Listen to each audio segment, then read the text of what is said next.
नमस्कार, मैं हूँ मयूरिका और वीएनएम टीवी को आप देख रहे हैं मेरे साथ। आज एक खास मुद्दे पर बात होने वाली है। पत्रकारिता का दौर बदल रहा है। एक वक्त में बेबाक हुआ करती पत्रकारिता अब चाटुकारिता के रूप में जानी जाने लगी है। निर्भय रूप से नेताओं से सवाल पूछने वाले पत्रकार और मीडिया जगत अब गोदी मीडिया के नाम से जाने जा रहे हैं। एक वक्त ऐसा था जब पत्रकार नेताओं की बोलती बंद करवा देते थे, लेकिन अब वक्त बदल गया है। अब भरे मंच से नेता पत्रकारों का अपमान करने से नहीं चूकते हैं और पत्रकार कुछ नहीं बोल पाते हैं। कैसे बदल गया ये दौर? लोकतंत्र का चौथा स्तंभ कहे जाने वाले मीडिया को इतना कमजोर आखिर किसने किया?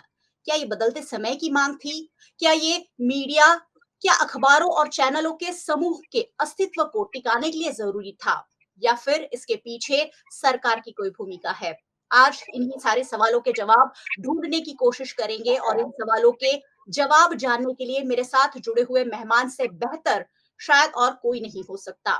और वो है जाने माने वरिष्ठ पत्रकार और यूं कहूं कि पत्रकारिता की दीवार में एक महत्वपूर्ण ईंट रखने वाले वरिष्ठ पत्रकार राजेश बादल जी। सर, वीएनएम टीवी पर बहुत बहुत स्वागत है आपका। धन्यवाद।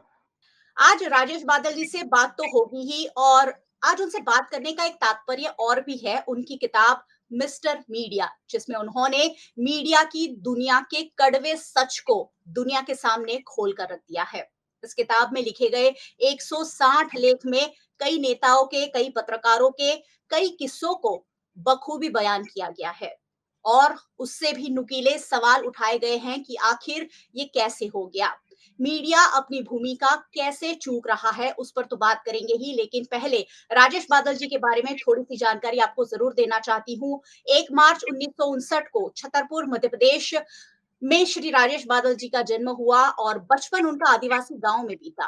परेशानियों के बावजूद सागर विश्वविद्यालय से बीएससी और भारतीय इतिहास में प्रथम श्रेणी में एमए की उपाधि हासिल की।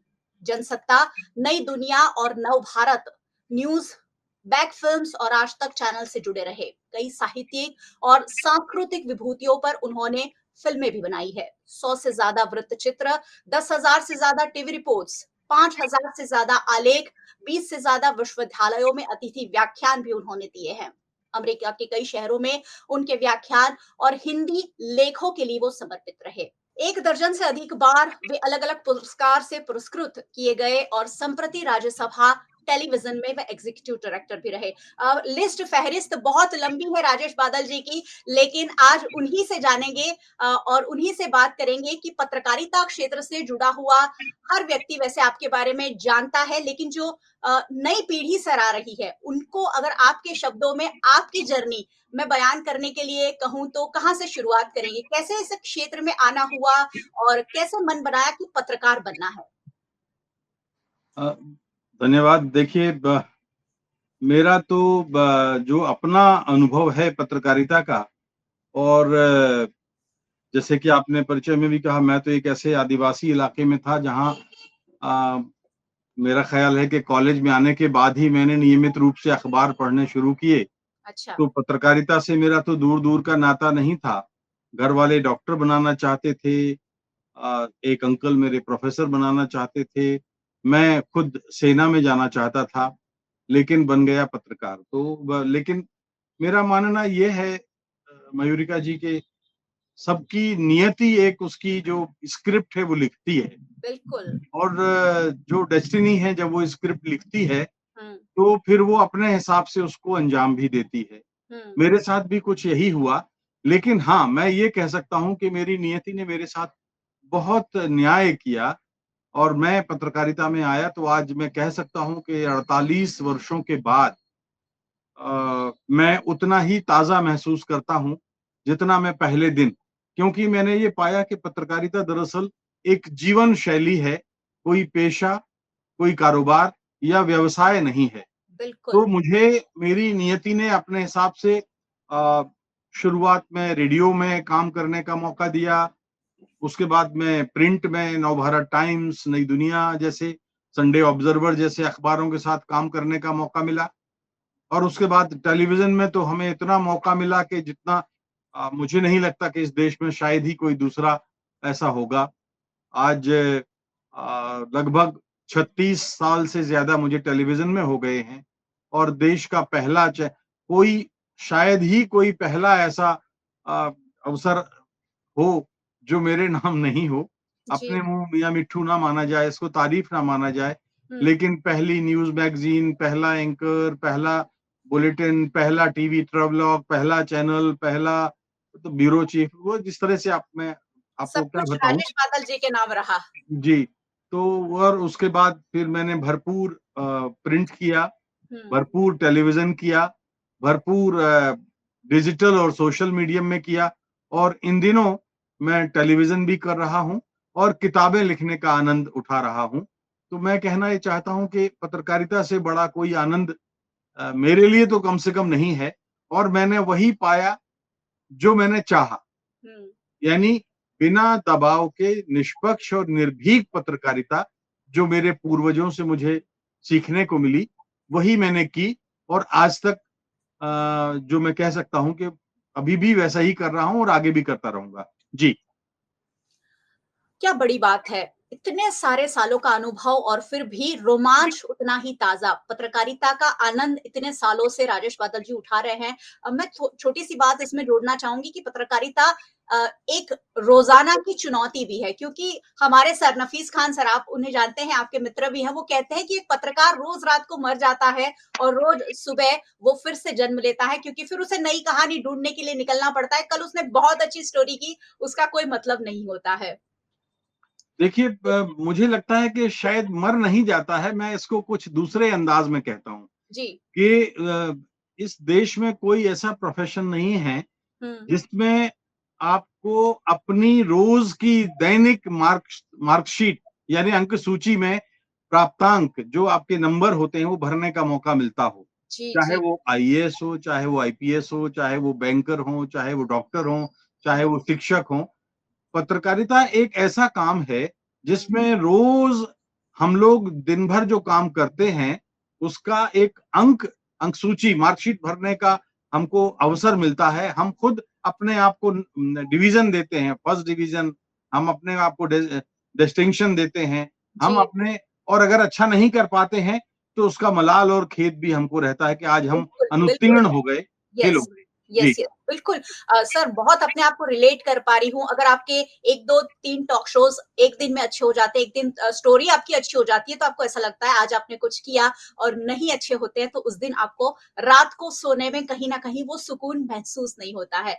चलिए आपकी किताब की ओर थोड़े से आगे बढ़ जाते हैं। मिस्टर मीडिया, इस किताब में मीडिया की दुनिया के कड़वे सच उजागर किए गए हैं। इस दुनिया से आप खुद सर सालों तक जुड़े रहे और आज भी जुड़े हुए हैं। कैसे ख़्याल आया कि जिस क्षेत्र से आप जुड़े हुए हैं, उसका कच्चा चिट्ठा लोगों के सामने खोल कर रख दिया जाए? देखिए, मैं इसके जवाब में फिर वही दोहराऊँगा कि देखिए मेरी ये संयोग से मेरे इस सफ़र में पत्रकारिता की इस यात्रा में मुझे प्रिंट में, टेलीविज़न में, रेडियो में और डिजिटल और सोशल माध्यमों में हुँ, जो काम करने का मौका मिला, तो मैंने बहुत बारीकी से इस चीज़ को देखा कि हुँ, हम दरअसल हमने कहाँ से सफ़र शुरू किया था और क्या हमने बीच में स्वर्णकाल देखा जी, और अफ़सोस की बात ये है कि आज हमें उसका पतन काल देखना पड़ रहा है। हुँ, केवल एक माध्यम में नहीं, केवल एक मीडिया में नहीं, तीनों माध्यमों में। जी, प्रिंट हो, टेलीविज़न हो, रेडियो हो या हुँ, कोई और माध्यम हो जो अभी नए-नए जो आप कह सकते हैं कि व्हाट्सएप है, इंस्टाग्राम है, जी, फेसबुक है, बिल्कुल। हुँ, ट्विटर है और जो तमाम नए अवतार जो आए हैं टेलीविज़न के या अपने आप की अभिव्यक्ति के, तो जी, उन सब में हमने ये देखा है कि अब वो बात नहीं रही और हुँ, इसलिए वो एक मन में मलाल तो था। दूसरा एक खतरा ये था मयूरिका जी कि हुँ, मुझे ये डर ये लग रहा था कि जो आज का दौर है और जो इन दिनों यूनिवर्सिटीज़ से या जो टेलीविज़न के या मीडिया के जो छात्र हैं, पत्रकारिता के जो छात्र हैं, जो पढ़ के निकल रहे हैं जी, और जो चैनलों में या रेडियो में या अखबारों में काम कर रहे हैं, वो शायद ये समझेंगे कि असल पत्रकारिता यही होती है। हाँ, और ये मेरे लिए ये बहुत तकलीफ़देह बात थी हुँ, क्योंकि जो पत्रकारिता का वास्तव में जो डेफ़िनेशन है, जो कॉन्सेप्ट है और जो हमारे अतीत की जो पत्रकारिता है, हुँ, वो पत्रकारिता एकदम उलट है, वो ये बिल्कुल, नहीं है। तो जी, मुझे ये लग रहा था कि नई जनरेशन कम से कम जाने कि असल पत्रकारिता क्या होती है। जी। बिल्कुल, बिल्कुल सही बात है। टीवी और रेडियो पर आना लोगों को ग्लैमर वर्ल्ड से जुड़ने जैसा लगता है, लेकिन इस फील्ड में वैसा ग्लैमर नहीं है जो बॉलीवुड में होता है। यहाँ बहुत चुनौती भरा समय हमेशा आपको रोज़-रोज़ फेस करना पड़ता है। सर, पत्रकारों की स्थिति की अगर बात करें तो बहुत सारे बड़े-बड़े पत्रकारों को उनके मालिकों ने सिर्फ इसलिए दरवाज़ा दिखा दिया क्योंकि वो उनकी डेफिनिशन में या उनकी पॉलिसी में सेट नहीं हो रहे थे। ऐसे बहुत सारे किस्से आपने अपनी किताब मिस्टर मीडिया में लिखे हैं। उन किस्सों के बारे में अगर थोड़ी-सी बात करें, किन किस्सों को आप याद करना चाहेंगे? देखिए अब किस्से तो अनंत हैं जी, और मैंने जैसे कि कहा 48 वर्षों का सफर कोई छोटा नहीं होता। 2 साल के बाद मुझे इस क्षेत्र में 50 वर्ष पूरे हो जाएँगे। तो किस्से तो बहुत हैं, जी, लेकिन मैं 2-3 किस्से बताना चाहूँगा जो आज के पत्रकारों के लिए ज़रूरी हैं और ये बताते हैं कि हम लोगों ने जो पत्रकारिता की है, वो अपने सिद्धांतों, अपने आदर्शों, अपने मूल्यों को बनाए रखते हुए की है और जी, हमें कोई सिस्टम, कोई तंत्र, कोई व्यवस्था, कोई सरकार बाध्य या मजबूर नहीं कर सकी। जी, देखिए, मैंने 76 में पत्रकारिता शुरू की, आपातकाल लगा था, जी, हमने आपातकाल के विरोध में सड़कों पर हम लोग आए। और उस दरमियान सारी नाराजगी हुकूमत की बर्दाश्त करते हुए, प्रशासन की बर्दाश्त करते हुए, हम पत्रकारिता करते रहे अपने आप को बचाते हुए। जी, एक 1978-79 की बात है। हाँ, एक मामला हुआ था जहां मैं पत्रकार था और वो मामला ऐसे बढ़ते-बढ़ते ऐसे हुआ कि वो पत्रकारों को सताए जाने का या उनके उत्पीड़न का भारत का बहुत चर्चित मामला बन गया। जी, इतना हम लोगों को परेशान किया गया कि हम लोगों को ये लगने लगा कि उस शहर के सारे पत्रकारों को ये शायद अब जिंदा नहीं रह पाएंगे हम लोग।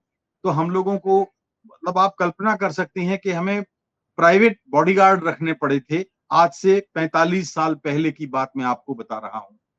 तो वहां जब हुआ क्योंकि प्रशासन और हुकूमत हमारे खिलाफ अ, थी उस समय, जी, तो हम लोगों ने एक गोपनीय रिपोर्ट छापी थी हुँ, जिसमें प्रशासन और सरकार का गठजोड़ था और उसमें उनको दोषी पाया गया था।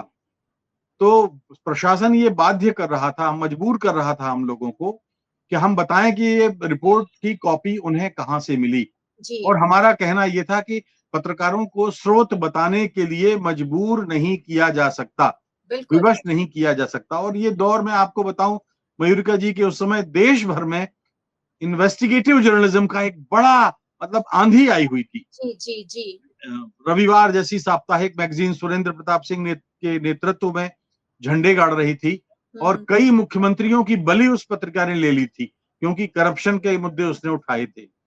तो हम लोगों ने इस मामले को उठाया। हुँ, नतीजा ये हुआ कि मुख्यमंत्री को हमारे उस संघर्ष की न्यायिक जांच का ऐलान करना पड़ा। न्यायिक जांच यानी जुडिशियल इंक्वायरी कमीशन बैठा, जो जी, भारत की आजादी के बाद से अब तक का पहला और आखिरी मामला है। जी, 2 जी, साल तक वो मामला चला और हम लोग उस इंक्वायरी कमीशन की रिपोर्ट में जीते। सारे आरोप हमारे सच पाए गए हुँ, और डीपी पांडे आयोग ने ये अपने निष्कर्ष में व्यवस्था दी कि पत्रकारों को अपना स्रोत बताने के लिए मजबूर, विवश या बाध्य नहीं किया जा सकता। एक जी, बात और इसमें खास बात थी हुँ, मयूरिका जी आप जानती हैं कि भारत में परंपरा ये है कि जो अर्ध न्यायिक संगठन यानी जैसे कि प्रेस काउंसिल ऑफ इंडिया है, वो जी, अर्ध न्यायिक संगठन है, सेमी जुडिशियल बॉडी है। जी, और न्यायिक जांच आयोग जुडिशियल इंक्वायरी कमीशन भी उसी श्रेणी में आता है। जी, तो एक मामले की दो सेमी जुडिशियल बॉडी जांच नहीं करती हुँ, और शायद इसके पीछे मान्यता यह है कि वो आपस में उनके निष्कर्ष कभी टकराए नहीं, जी, इसलिए शायद इस परंपरा की शुरुआत हुई। हुँ, लेकिन मैं आपको बताऊं कि हमारे इस मामले की सुओ मोटो प्रेस काउंसिल ने भी जांच की। सुओ मोटो यानी अपनी ओर से, हम जी, लोग नहीं गए थे। हुँ, हुँ, तो प्रेस काउंसिल ऑफ इंडिया ने उसकी जांच की, तो प्रेस काउंसिल इंडिया में भी हम लोग जीते और उस जीत से हम लोगों का मनोबल इतना बढ़ा जी, कि हम लोगों को फिर नौकरियां मिली। हम लोग 1978-79 में जवान थे, शादियां नहीं हुई थी, लेकिन देश भर में हम लोगों को व्याख्यानों के लिए बुलाया जाता था। जी। तो मैं ये कह सकता हूँ कि हमने संघर्ष की शुरुआत वहां से की थी। हुँ, जी, हुँ।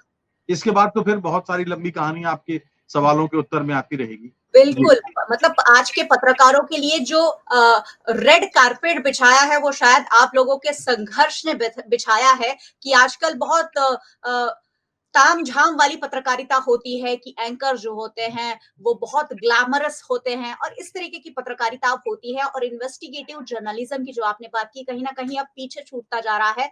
कुछ ही पत्रकार जो बड़े वरिष्ठ पत्रकार हैं, वो अब शायद इन्वेस्टिगेटिव जर्नलिज्म को आगे ले जा रहे हैं। सर, आज मीडिया जो किताब है, उसमें कई जगह नेगेटिव जर्नलिज्म की बात तो हुई है, लेकिन पॉजिटिव जर्नलिज्म भी आपने उसमें भर-भर कर डाला है और पॉजिटिव जर्नलिज्म को न्याय देते हुए जर्नलिस्ट के बारे में भी आपने बहुत कुछ लिखा है। मेरे भी एक फेवरेट वरिष्ठ पत्रकार हुआ करते थे विनोद दुआ, जो आपके खास मित्र भी रहे।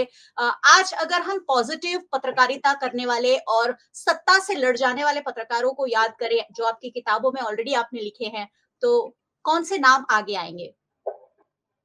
देखिए, अगर आप नामों की बात करेंगे, तो एक नाम तो वही है जो हमारे मित्र थे, जिनका नाम आपने लिया, विनोद दुआ। और अफ़सोस की बात ये है मयूरिका, कि इस देश ने ऐसे निर्भीक, जांबाज़ पत्रकार को जो है बहुत वो जल्दी ब किया। मैं क्या कहूँ कि हमारे बीच से गुम हो जाने दिया और जी। बाद में उसको याद तक नहीं किया।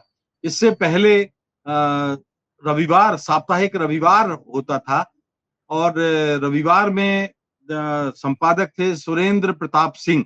जी, जी। तो सुरेंद्र प्रताप सिंह के साथ हम लोगों ने रविवार में काम किया। हुँ। सुरेंद्र प्रताप सिंह के साथ हम लोगों ने नवभारत टाइम्स में काम किया। सुरेंद्र प्रताप सिंह के साथ मैंने देव फीचर्स में काम किया और आज तक मैं भी उनके जीवन के आखिरी दिन तक मैंने काम किया। जी, जी। तो दूसरे पत्रकार सुरेंद्र प्रताप सिंह, और तीसरे नंबर पर जो आते हैं, जो मेरे मेंटोर हैं हुँ। और जो 1991 में इस दुनिया से चले गए, उनका नाम राजेंद्र माथुर है। जी। राजेंद्र माथुर इस सदी के महानतम संपादकों पर में से एक हैं और वो अंग्रेजी के प्राध्यापक थे, लेकिन वो भी 1955 में पत्रकारिता में आए थे और वो एक ऐसे चमकदार संपादक थे कि हम लोग तो खाली उस चमक में पत्रकार बन गए। तो ये 3 लोग ऐसे हैं हुँ। जिन्होंने मुझे प्रेरित किया, ना केवल प्रेरित किया बल्कि हमको जो है वो आगे बढ़ने की प्रेरणा दी। हमने उनसे पत्रकारिता के मूल्य सीखे, आदर्श सीखे और बहुत सारी चीज़ें सीखा, क्योंकि वो पीढ़ी ऐसी थी। जी। आज तो हम नहीं देखते कि आज आज मतलब मैं अगर मान लीजिए कि मैं एक नए पत्रकार के रूप में सामने हूँ, तो शायद ही मैं जो है याद कर पाऊँ कि मैं किसी पत्रकार से सीखना चाहूँगा। आजकल ऐसे संपादक भी नज़र नहीं आते। संपादक नाम की संस्था का विलोप हो चुका है मयूरिका जी। ये 3 लोग जो हैं, जो मैंने आपको बताए, ये हमारे महानायक हैं सदी के, भारत की पत्रकारिता के। और वैसे अगर आप लेंगे तो भाषाई पत्रकारिता में अनेक लोग हैं जो अपनी-अपनी जगह पर बहुत अच्छा काम करते रहे थे, सिस्टम से जूझते रहे। और ऐसे लोगों में गिरिलाल जैन भी हैं, दिलीप पटगांवकर भी हैं और प्रभाष जोशी भी हैं, एन राम भी हैं, बहुत सारे लोग हैं। जी, लेकिन मैं जिन 3 लोगों के से प्रभावित था, मैं उनकी बात कर रहा हूँ। बिल्कुल सही बात है। सर, आपने 160 आर्टिकल वाली एक किताब लिखी। पत्रकार बहुत व्यस्त प्राणी माना जाता है जो सुबह से शाम तक काफ़ी व्यस्त रहते हैं और आपने तो बहुत अलग-अलग जगह आपके जो अनुभव है, एक्सपीरियंस है वो शेयर किए हैं। आपने अपनी सेवाएँ बहुत सारी जगह दी है। कैसे वक़्त निकाला? क्योंकि आजकल पत्रकारों के पास पढ़ने तक का वक़्त नहीं होता है। तो आपने 160 लेखों वाली जो पूरी किताब लिखी, कितना वक़्त लगा और ये सारी चीज़ें आपने कंक्लूड की, इंक्लूड की, कितनी चुनौतियाँ आई इसमें? मेरा ख़्याल है मैं उन लोगों से सहमत नहीं होना चाहूँगा, हुँ। जो ये कहते हैं कि पत्रकारिता में पढ़ने का टाइम नहीं मिलता। अ, टेलीविज़न एक भट्टी है और टेलीविज़न की भट्टी में हम लोग ईंधन की तरह 24 घंटे जलते हैं। तो 36 साल से तो मैं जल ही रहा हूँ इस भट्टी में। हुँ। लेकिन मैं आपको कहूँ कि करीब-करीब 4 दशक हो गए, 40 साल हो गए, मैंने हर हफ्ते एक किताब खत्म की है और भरपूर संगीत, मैं संगीत का शौकीन हूँ, जी। तो भरपूर संगीत मैंने पाया है हुँ। कि मैंने सुना है। यहाँ तक कि जब यात्राएँ होती थी फ्लाइट में, विदेशों के लिए, या ट्रेन में लंबे सफर होते थे, या बाई रोड जब हम शूटिंग वूटिंग के जाते थे, तो किताब और संगीत का एक बड़ा डिब्बा, उन दिनों तो कैसेट्स का जमाना था, जी, तो 100-100 कैसेट्स मेरे साथ चलती थी। तो मैंने तो अपना कभी भी, चाहे मैं राज्यसभा टेलीविजन का हेड था, आज तक चैनल जैसे चैनल में जो भारत का पहला चैनल है, उसका संपादक था, तो भी कहीं भी मैंने किताब और संगीत का साथ नहीं छोड़ा। और मैं ये कह सकता हूँ, ये मैंने पाया कि आप पढ़ना चाहें, हुँ, तो आपको कोई रोक नहीं सकता, और बिल्कुल, अगर आप नहीं पढ़ना चाहें, तो बहाने हज़ार हैं। बिल्कुल। पढ़ने के लिए, और अगर अच्छी पत्रकारिता आप तभी कर सकते हैं, जब आप अच्छा पढ़ेंगे। तो जो लोग ये कहते हैं कि पत्रकारिता में पढ़ने का टाइम नहीं मिलता, मैं उनकी मैं उनसे सहमत नहीं हूँ, क्योंकि अगर आप अच्छा पढ़ेंगे नहीं, तो अच्छे एंकर कैसे बनेंगे, अच्छे रिपोर्टर कैसे बनेंगे, अच्छे संपादक कैसे बनेंगे? और जी, आप इसलिए देखिए कि जो ज़्यादातर एंकर, रिपोर्टर, संपादक हैं, आज उनको कोई याद नहीं करना चाहेगा आने वाले दिनों में। जी। जी। मुझे लगता है कि मेरे जैसे बहुत सारे जर्नलिस्ट जो आगे बढ़ने की कोशिश करते हैं, उनके लिए आप इसीलिए प्रेरणादायी हैं, क्योंकि पढ़ते हैं और संगीत से आपको एनर्जी का स्रोत लगातार मिलता रहता है। चलिए थोड़ा-सा और आगे बढ़ती हूँ। देश की राजनीति के बहुत सारे पन्ने सर आपने देखे हैं, किताब में भी लिखे हैं। अ, लोकसभा चुनाव 2024 में सियासत ने एक अलग रंग बदला। क्या लगता है आपको कि ये जो परिणाम आए हैं, ये देश को पॉजिटिव रूप से आगे ले जाएँगे या इंडिया और एनडीए के दाँव-पेच में फँस के, इंडिया और एनडीए की लड़ाई में फँसकर ये देश रह जाएगा? देखिए, डेमोक्रेसी का कॉन्सेप्ट क्या है? जी, लोकतंत्र में अवधारणा ये है कि सामुदायिक नेतृत्व होता है। जी, सामुदायिक मतलब कम्युनिटी लीडरशिप। और हमारे देश में जो 1947 में जवाहरलाल नेहरू जैसे महापुरुष ने जो नींव डाली थी जी। लोकतंत्र की, वो नींव लगातार मजबूत होती गई है इन 77 सालों में। जी। हमने देखा है। हुँ, पिछले कुछ वर्षों से हम ये देख रहे थे कि लोकतंत्र के हमारे कुछ जो स्तंभ हैं, हमारे जो लोकतंत्र के बहुत सारे जो संस्थाएँ हैं, हमारी जो लोकतंत्र में जो एक असहमति का जो सुर होता है, जो जो जो आपकी नाराज़गी का सुर होता है, वो एक तरह से हाशिए पर जा रहा था, और ये ठीक नहीं है। मेरी नज़र में ये एक तरह का, अगर मान लीजिए कि हम कोई एक ऐसा लोकतांत्रिक स्वरूप, यानी संसद में हम पक्ष और प्रतिपक्ष ऐसा स्वरूप उनका पेश करें, जिसमें पक्ष की जो साइज़ हो, आकार हो, वो ट्रैक्टर के पहिए के बराबर हो, और जी, प्रतिपक्ष का जो आकार हो, वो साइकिल के पहिए के बराबर हो, तो बताइए इस देश का लोकतंत्र कैसे चलेगा? बिल्कुल, सरकार की आँखों में आँखें डाल के कौन बात करेगा? सरकार से सवाल कौन पूछेगा? और 2024 का जो चुनाव हुआ है, मैं ये कह सकता हूँ कि कुछ चुनावों के बाद ये पहला ऐसा चुनाव है, जब हम इसमें इस संसद में प्रतिपक्ष को एक ताकतवर प्रतिपक्ष के रूप में देख रहे हैं, और इसलिए मैं कह सकता हूं कि ये इस बार के नतीजे एक लोकतांत्रिक संतुलन बनाते हुए नजर आते हैं, और अब अधिनायकवादी ताकतों पर विराम लगेगा। सवाल उन पर जो खड़े हुए थे, वो पुष्ट हो गए हैं कि अब वो जो है वो उस तरह से इस देश को नहीं चला सकते, जैसे पिछले कुछ वर्षों से चला रहे थे, और प्रतिपक्ष अब उनकी आंखों में आंखें डाल के सवाल करेगा। जी।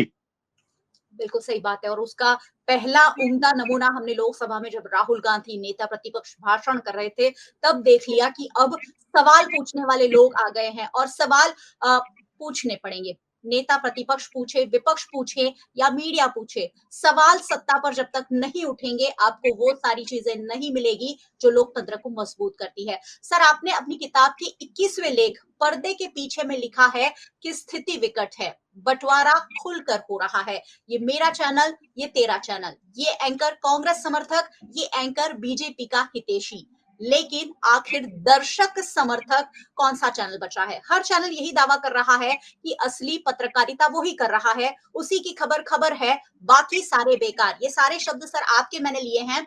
इस कंफ्यूजन वाले क्रिएटेड माहौल में दर्शक कैसे सही पत्रकारिता को पहचाने, ये आज का सबसे बड़ा सवाल है। देखिए, मैं आपको कह सकता हूँ कि मिस्टर मीडिया जो मेरी ये किताब है, इस किताब में निचोड़ है उन सारी कथाओं का, जो अगर पत्रकारिता पर मंडराते खतरों और चुनौतियों पर घने काले बादलों की तरह छाए हुए हैं, घटाटोप एक अंधेरा सा छाया है, तो इसमें उजाले की बहुत सारी कथाएं हैं जो जी, उन बादलों को दूर करती हैं। और मैं कह सकता हूं कि आशा की किरणें और आशा की भाषा इसमें बहुत है। आप जो बात कर रही हैं, मैं मेरी दूसरी कहानी एक सुनाता हूं। जी। ये केवल इस समय जो रूप चल रहा है टेलीविजन चैनल्स का, हुँ, केवल टेलीविजन चैनल समूचा माध्यम तो नहीं है। जी। हम और आप जिस माध्यम पर बात कर रहे हैं, आप देखिए आज ये माध्यम मुख्य धारा का माध्यम है। लोकसभा चुनाव मेन में स्ट्रीम बहुत मीडिया, अहम हम रोल जिस भी पर प्ले किया है। मैं और आप बात कर रहे हैं, ये हो गया है। जी, और बिल्कुल। अब टेलीविजन कोई देखना नहीं चाहता। टेलीविजन में जो चीजें परोसी जा रही हैं वो प्रायोजित हैं। जी, जो एक बड़ा गंदा सा शब्द प्रचलित हो गया है, मैं उसको नहीं बोलना चाहता, लेकिन मैं कह सकता हूं कि उसके पीछे ना कहीं बाजार है, सियासत है, जी। पैसा है और तमाम तरह की बदसूरत शक्लें भी हैं जो आज के इस मीडिया को प्रस्तुत कर रही हैं। मैं हुँ, आपको एक उदाहरण बताता हूं कि क्योंकि जब मैं प्रिंट में था तो उसके ये बात है 90 के दशक के आखिरी साल की, आखिरी दिनों की। जी, कुछ अखबारों ने ये गंदी सी परंपरा डाली थी कि जब चुनाव आते थे तो वो अपने पत्रकारों को एक रसीद बुक दे देते थे जी, और वो कहते थे कि जो कैंडिडेट चुनाव लड़ रहे हैं उनसे पैसा लीजिए और पत्रकार हैं आप तो आपको ना नहीं करेंगे। जी। तो आप उनसे जो है पैसा लेके आइए, हुँ, जो रसीद कटाएगा प्रत्याशी उसके पक्ष में लिखा जाएगा और जो नहीं कटाएगा वो उसके खिलाफ लिखा जाएगा। जी, यानी साफ-साफ ब्लैकमेलिंग थी।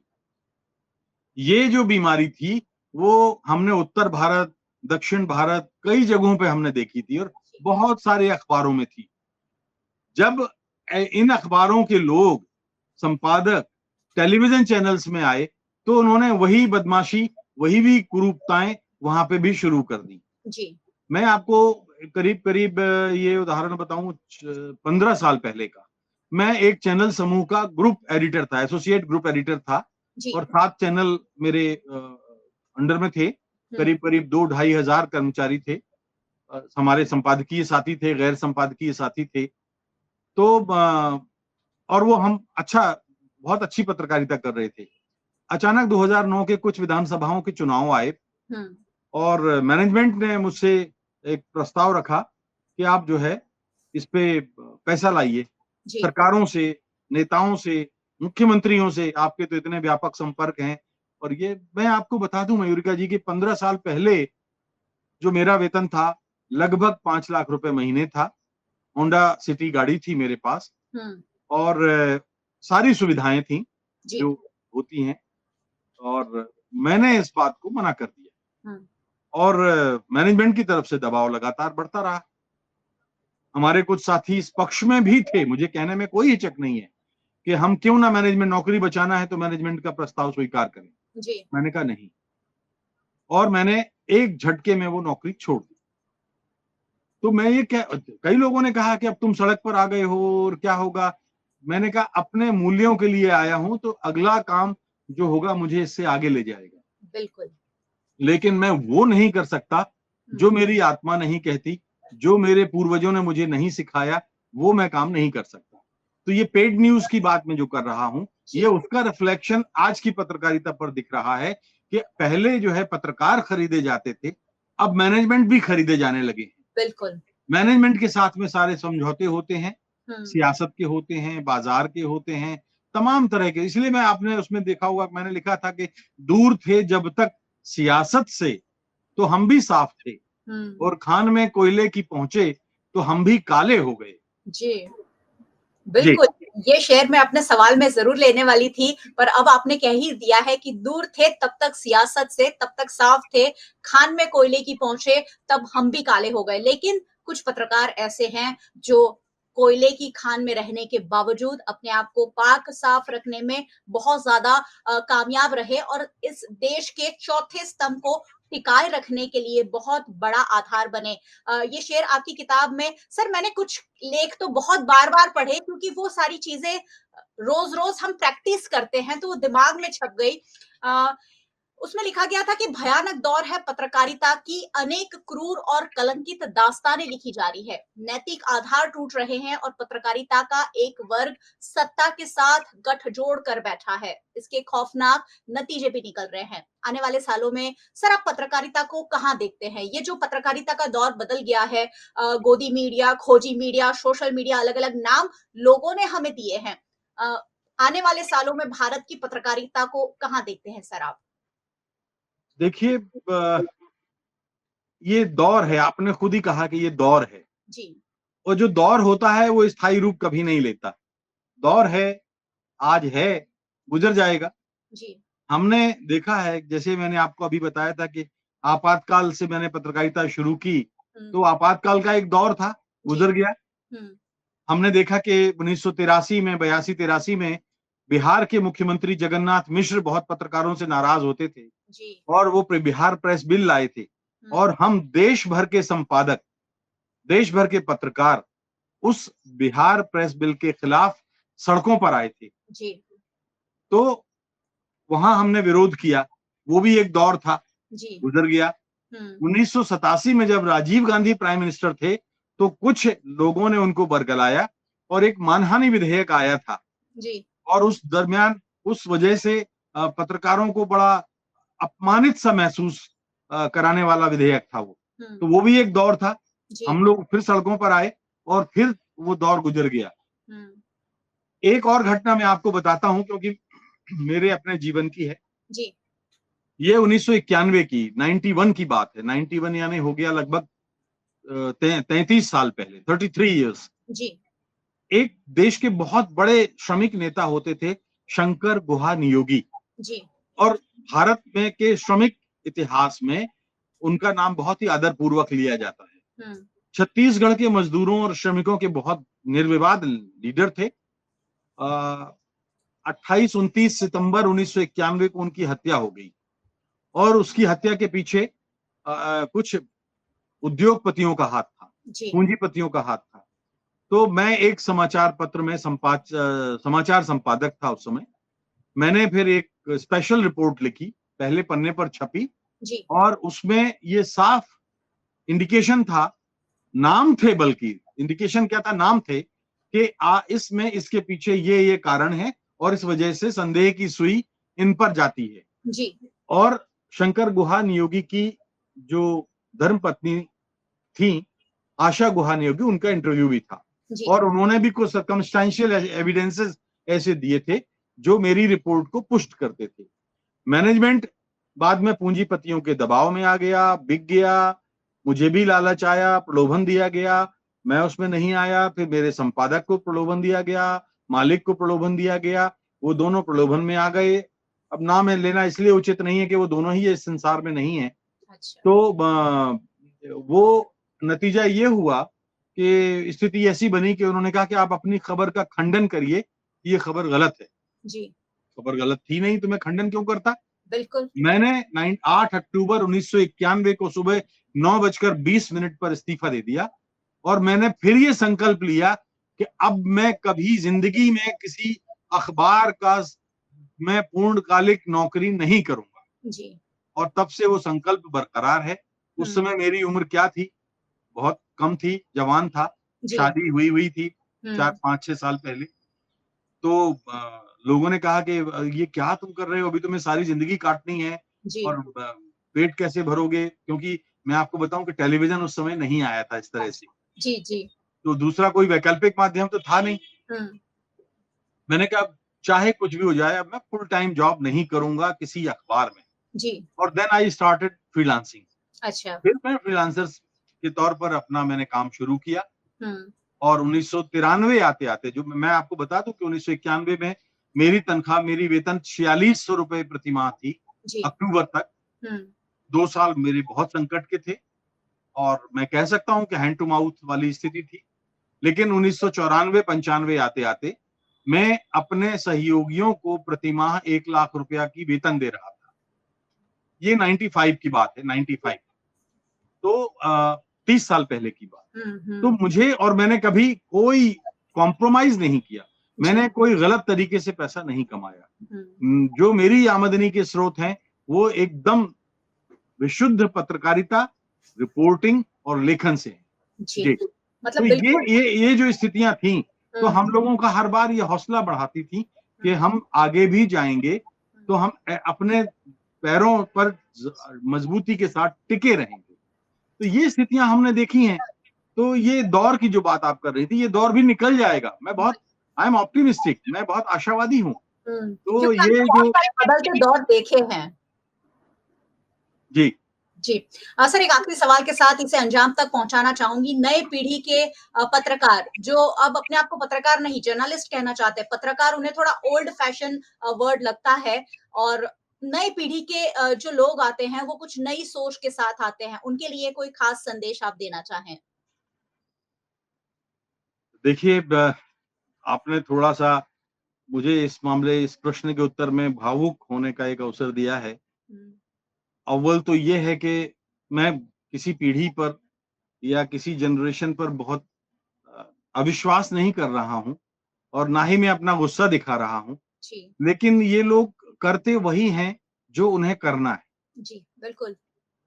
हम लोग देखिए उस ज़माने में थे कि मान लीजिए कि मेरे पिताजी ने कहा कि बेटा उधर से मत जाओ, हुँ, वहाँ उस रास्ते पर गड्ढा है, जी, वहाँ आप जाओगे तो आप गिर जाओगे। हुँ, तो हम लोग जाते हाँ भाई पिताजी ने ऐसा कहा है कि उस रास्ते पे नहीं जाना, वहाँ गड्ढा है, गिर जाएँगे और जी, चोट लगेगी।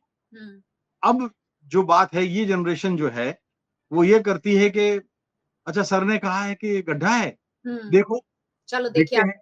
तो जी, फिर जाते हैं, गड्ढे में गिरते हैं, हुँ, फिर संभलते हैं, उठते हैं, चोट लगा के, हाँ सर ने ठीक कहा। हुँ, तो ये अंतर आया है हुँ, तब और अब में।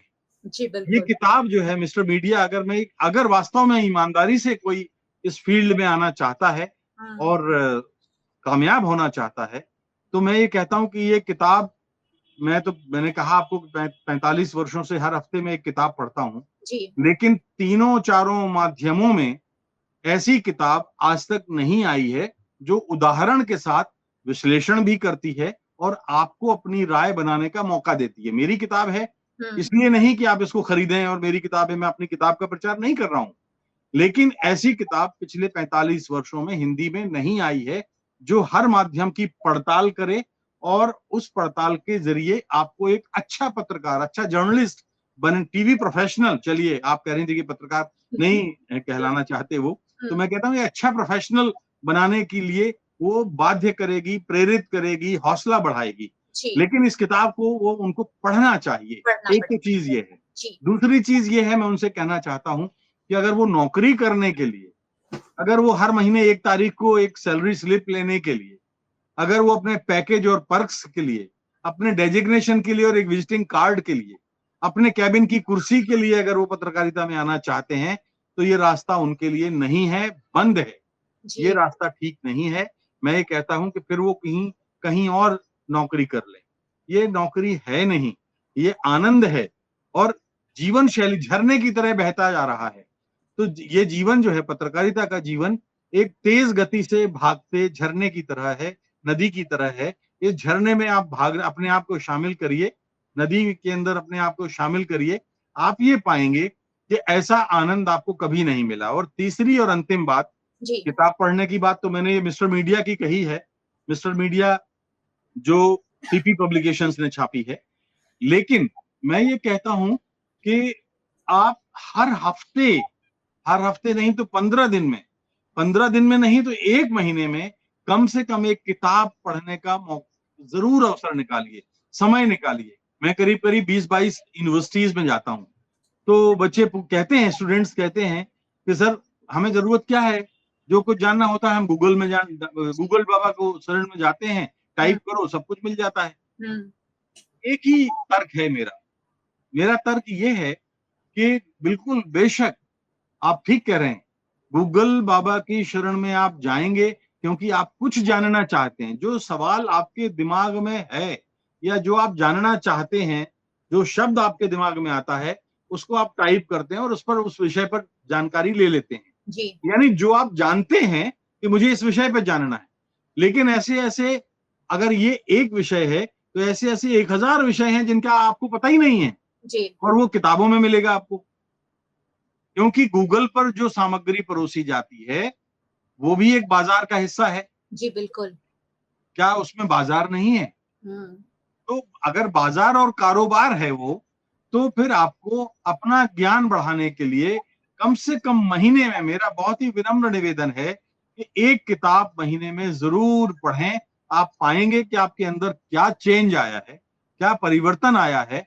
और बिल्कुल अंतिम इस बात के साथ मैं अपना कथन समाप्त करूँगा कि कभी पत्रकारिता के मूल्यों, आदर्शों और सिद्धांतों के साथ समझौता ना करें। सर, आज बड़ी गंभीर विषय पर वैसे तो हम बात कर रहे थे पत्रकारिता के बदलते दौर, लेकिन मेरी मुस्कान जो थी वो कभी खत्म नहीं हुई क्योंकि आप जो एक-एक बात कर रहे थे, उसे मुझे लग रहा है कि मैं रोज़-रोज़ जी रही हूँ। रोज़-रोज़ उसे पिछले 20 साल से मैं भी इस क्षेत्र में हूँ, तो मुझे लग रहा है कि ये सारी बातें मैं रोज़-रोज़ जी रही हूँ, महसूस कर रही हूँ।